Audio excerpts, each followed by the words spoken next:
This isn't a beauty trick or wellness content. What you're about to learn was once dangerous knowledge, practiced secretly in the Japanese Imperial Court and erased from public records.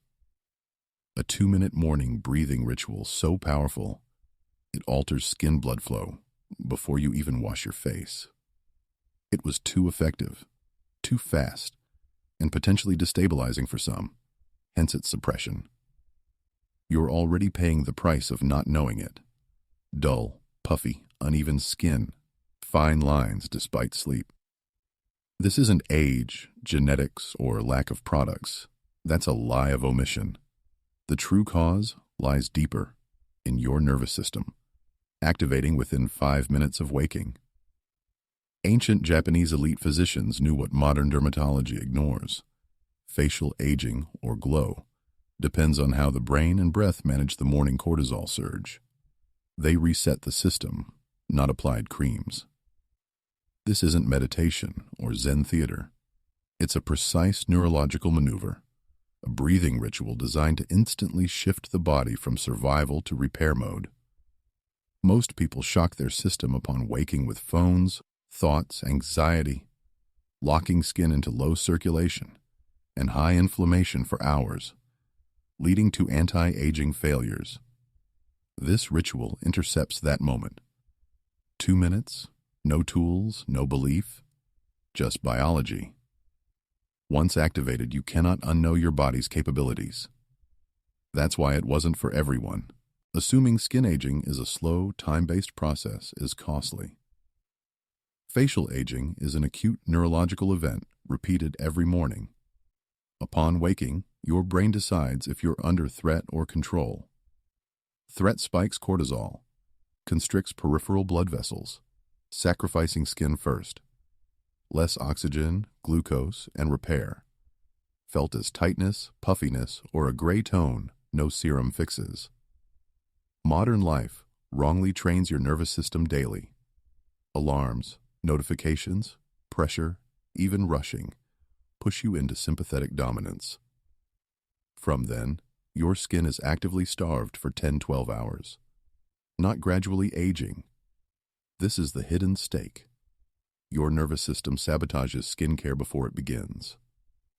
Imperial physicians observed centuries ago that constant alertness aged servants and soldiers rapidly, while courtiers, using morning breath rituals, maintained soft, stable skin and slower facial collapse.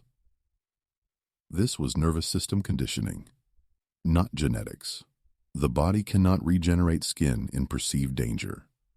Collagen synthesis drops, microinflammation rises, lymphatic drainage slows. You wake up already behind, making product application feel useless. You're treating damage after the command is issued. The secret wasn't adding to your face, but removing the neurological signal, withholding blood and repair. Miss that signal, and aging accelerates relentlessly. The 2 minutes after waking are non-negotiable for real change.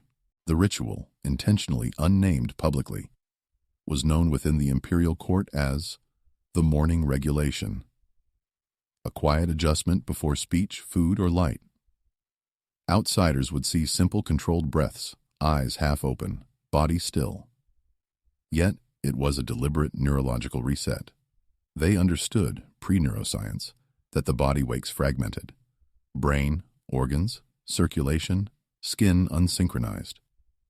Modern stimulation then hijacks this chaos into stress. The imperial method intervened first, governing the nervous system.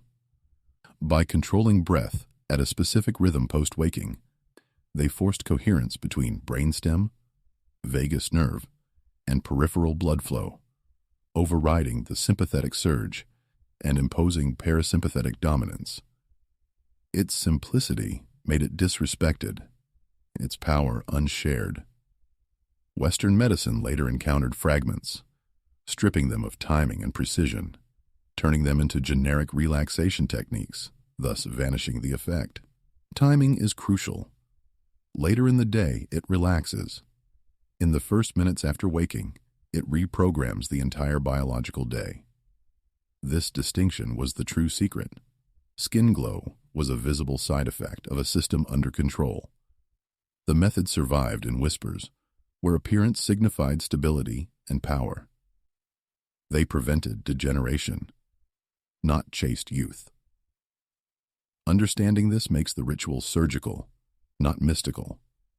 You issue a command, not just calm yourself. Here's the mechanism they exploited. Upon waking, your brainstem initiates an evolutionary chemical cascade for threat preparation. Cortisol rises, heart rate accelerates, and blood is pulled inward to protect vital organs. Skin, non-essential, is deprioritized. Capillaries constrict. Oxygen delivery drops. Inflammatory markers rise. The vagus nerve, connecting breath to brain, heart, gut, and critically, skin's microcirculation, runs through this process. Shallow, fast breath silences the vagus. Slow, rhythmic, controlled breath, in a specific ratio, activates it like a switch. This instantly signals no threat to the brain, interrupting cortisol release. Blood vessels reopen, and nitric oxide is released in nasal passages and bloodstream, expanding capillaries beneath the skin, a mechanical change in blood flow and oxygenation. Concurrently, brainwave activity shifts from high beta vigilance to low theta coherence, allowing repair programs to run. Fibroblasts respond better, lymphatic drainage resumes, and inflammatory signaling drops. Imagine your skin as a city under cortisol's military lockdown. The imperial breath lifts this lockdown before full deployment, reopening supply lines, clearing waste, and freeing repair crews. Doing this later only eases tension. Doing it at the morning window decides if lockdown happens at all. This is why it works when creams fail. You intercept the command center before it orders aging. Once the nervous system stabilizes, a second, often overlooked layer activates: cellular self-cleaning. Skin cells accumulate daily damage. Misfolded proteins, dysfunctional mitochondria, inflammatory debris. Without clearance, cells age despite improved circulation. This cleanup, autophagy, isn't triggered by willpower or products. It's gated by the nervous system. When the brain senses danger, autophagy is suppressed. Survival over maintenance. But early parasympathetic dominance opens and prolongs autophagy windows. The imperial morning breath indirectly exploited this.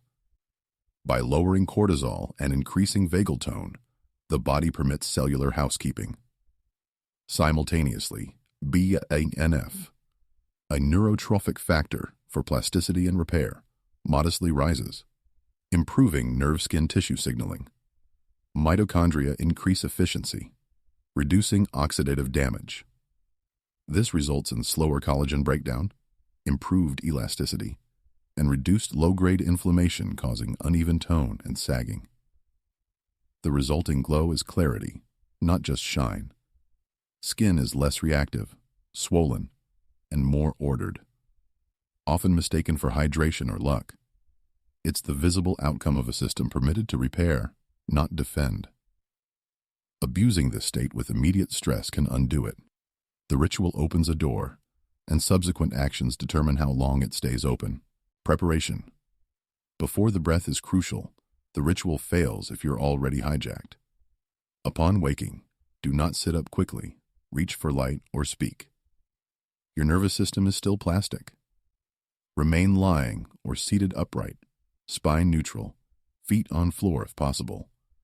Mouth closed, jaw loose, tongue lightly on upper palate. Eyes closed or half open, unfocused. This is containment, not relaxation.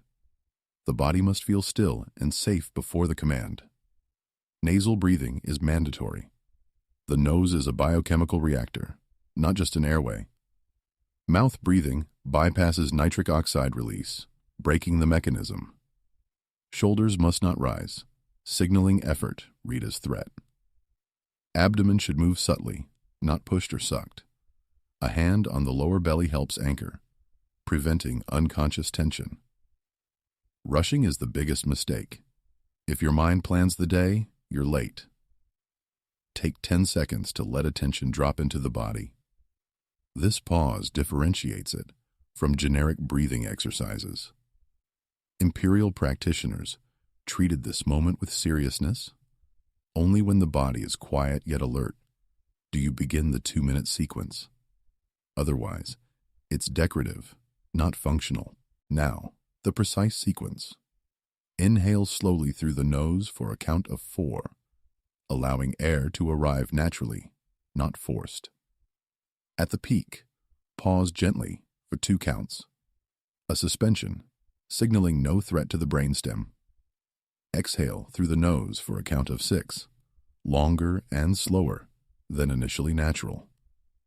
This extended exhale is the switch, activating the vagus nerve and interrupting cortisol. At the bottom of the exhale, pause again for 2 counts before the next inhale. This empty pause is critical, teaching the nervous system that air absence isn't danger. The entire cycle takes 14 seconds. Repeat exactly 8 times.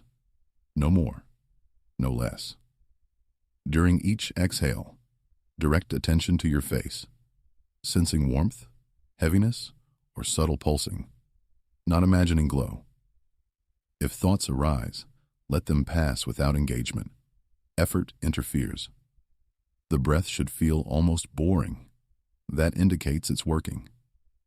Lightheadedness means breathing too deeply. If nothing seems to happen, maintain the rhythm. It's about timing and ratio, not sensation.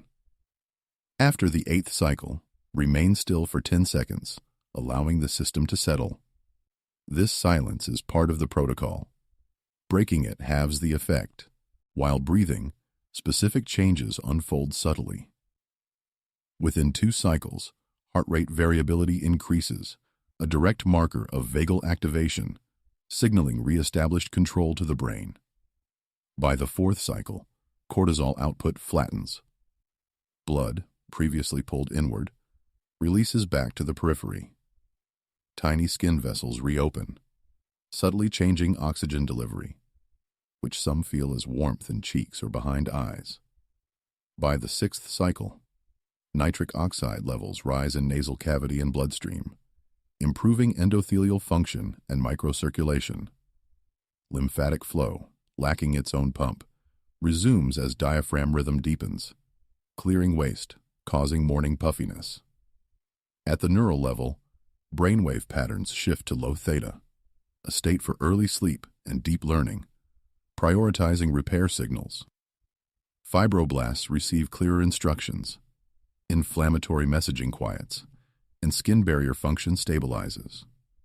None of this requires belief. These are automatic responses to a specific breathing ratio at a specific time. By the final pause after the 8th cycle, your system has chosen a different daily trajectory. You've removed noise, not added energy, making the effect subtle but undeniable. The face looks less guarded, less tense, even pre-light. This isn't decorative glow. It's the absence of internal resistance manifesting on the surface. Changes aren't loud, but follow a precise timeline. Immediately, after 2 minutes, the face feels settled, not energized. Jaw is looser, eyes clearer. In the mirror, skin appears more even, less chaotic. The first sign of reduced microinflammation. Within 3 to 5 days of daily practice, morning puffiness noticeably decreases due to returning lymphatic efficiency. Redness fades faster post-washing. Makeup sits differently on a calmer surface. By day 7, circulation patterns adapt. Capillaries respond quicker to temperature movement. Skin regains subtle elasticity, not from added collagen, but reduced breakdown. People will note you look rested. By day 14, the nervous system anticipates the ritual. Cortisol curves shift earlier and lower. You wake with less facial tension. Fine lines from habitual muscle guarding soften. This is deceleration, not reversal. At 3 weeks, baseline changes. skin becomes less reactive to stress, food, sleep variations, the real marker. Missing a day immediately brings dullness, not panic, but dullness. This contrast is proof it's not placebo. Placebo doesn't create dependency on rhythm. Your biology does. If this works reliably, why isn't it taught? The answer is simple. It can't be easily packaged, branded, or monetized. It requires no product, long sessions, or guru, and undermines the narrative that aging is inevitable and externally fixable. Modern systems prefer treating outcomes, not root causes. Teaching morning nervous system control would collapse markets built on managing damage. Historically, such techniques weren't suppressed by force but by neglect. Labeled unscientific due to simplicity, then stripped of context and timing until ineffective. A breathing exercise at noon is relaxation. The same breath at waking is regulation. This distinction threatens models dependent on chronic imbalance. Even in Japan, industrialization pushed these rituals out, replacing regulation with efficiency, coherence with speed. Fragments tried without effect led to dismissal, but absence of effect was misapplication, not falsehood. Such knowledge doesn't disappear. It becomes invisible, making you stop looking for what you assume can't matter. The result? A population treating skin while ignoring the signal that dictates whether it ages or repairs. Once understood, the silence around this method ceases to be accidental. Responsibility is key. Sensational explanations often fail here. This ritual, in its raw form, isn't for everyone. If you have uncontrolled anxiety, panic sensitivity, or fainting history with breath control, the pauses might initially destabilize. This doesn't invalidate the mechanism, but indicates a hypersensitive nervous system. In such cases, shorten pauses, don't remove them, until tolerance builds. Pregnant individuals should keep breath shallow, avoiding strained exhales. Those with cardiovascular instability should limit exhale extension to comfort. The goal is authority, not pushing the system, as pushing signals threat and reverses effect. Another mistake is immediately stacking stimulation. Cold plunges, intense exercise, or aggressive mental work collapse the parasympathetic window. These aren't inherently bad, but order matters. Regulation first, stress later. Used correctly, this ritual builds stress resilience, not fragility. Used recklessly, it's just noise. Imperial practitioners observed subtle feedback, warmth, clarity, ease of breath, and adjusted without ego. This mindset is required. It's not a hack to exploit the body, but a negotiation. Respect the signal, and the system responds. Ignore it, and nothing happens. Here's the narrow challenge. For 7 consecutive mornings, perform the ritual exactly as instructed. 2 minutes, same timing, no modifications. Don't add new skincare, change products, or chase glow in the mirror. Just observe. Pay attention to how your face feels before looking. Notice urgency's absence, reduced tightness, slower expression formation.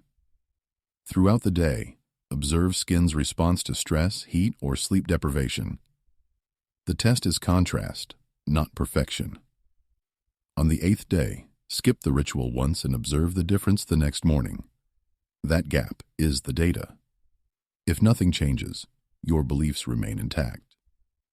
But if dullness returns, tension creeps back, or reactivity increases, you have your answer. This was never about believing a secret, but restoring a rhythm your body instantly recognizes when gone. Most people avoid this experiment because it offers no external reward. No purchase, no applause, just quiet evidence. That's precisely why it works. You were never meant to chase youth. That pursuit creates tension, accelerating decay. Instead, You were meant to prevent the signal telling your body to abandon repair. This silent signal occurs every morning, pre-choice, pre-thought. The Imperial Secret wasn't longevity, but timing. Control the first minutes, control the biological day. You now have that control, without lineage or permission. Just a protocol to use or lose through neglect. If you commit, the change won't feel dramatic, but obvious. How real regulation feels in hindsight. If ignored, nothing immediately bad happens. Aging accumulates quietly, while attention is elsewhere. The difference isn't years, but momentum. You don't need to share or defend this. Use it, observe, and let biology confirm what words cannot. It wasn't forbidden for being mystical, but avoided because it makes you less dependent. Then, the mirror ceases to be an enemy and becomes feedback. That's the real glow.